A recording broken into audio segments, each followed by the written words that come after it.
Bill Ramsey, born and bred in the Essex seaside town of Southend. The first inkling of trouble came when William Ramsey was just 9 years old. Like any normal child, he was outside in his back garden when he began to feel strange. It was deep into one Saturday afternoon in 1952 when an icy blast of frigid cold swept all over him. Perspiration froze on his neck, and a foul stench came close to making him vomit. The wilder youngster only had two things on his mind: running away to a life on the ocean wave and wolves. By this time he was close to the garden fence, and only the cars of his mother brought him out of whatever had gripped him. However, something else took complete control of him instead. Intense, pure rage had installed itself firmly within his psyche. Using this and the adrenaline-fueled strength now he possessed, he had uprooted a fence post with the fence still attached and was swinging it like a club. Not even his parents could easily remove the post with their bare hands. What the young child did next made both of his parents flee back into the relative safety of their home, leaving Bill isolated outside. Bill Ramsey placed the wire meshing into his mouth and began gnawing at it. The cold sensations returned and a low growl emanated from deep within him. Both his parents remained inside the house until it was apparent that their son had calmed down considerably. For nearly 15 years after that terrifying incident, nothing even remotely similar happened in the life of Bill Ramsey.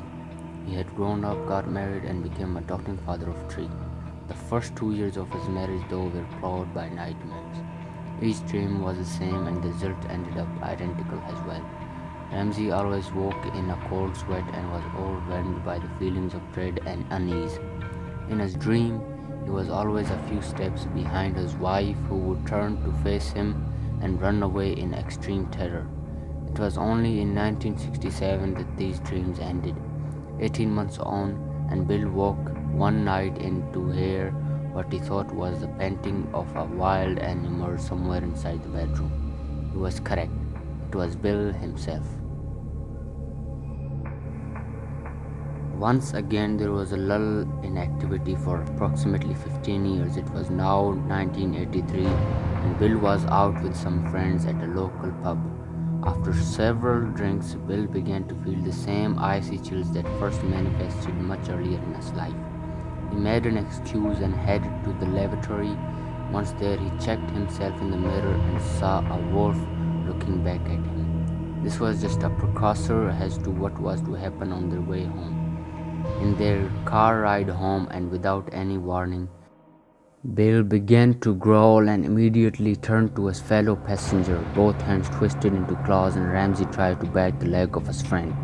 The designated driver didn't panic. He brought the car to a stop and made attempts to get the raging Bill out of the car.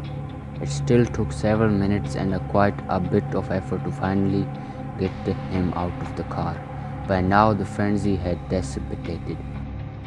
Worse was to come in Bill Ramsey's order, until the demonologist Ed and Lorraine Warren. You may have heard of them in The Conjuring and their 10,000 cases.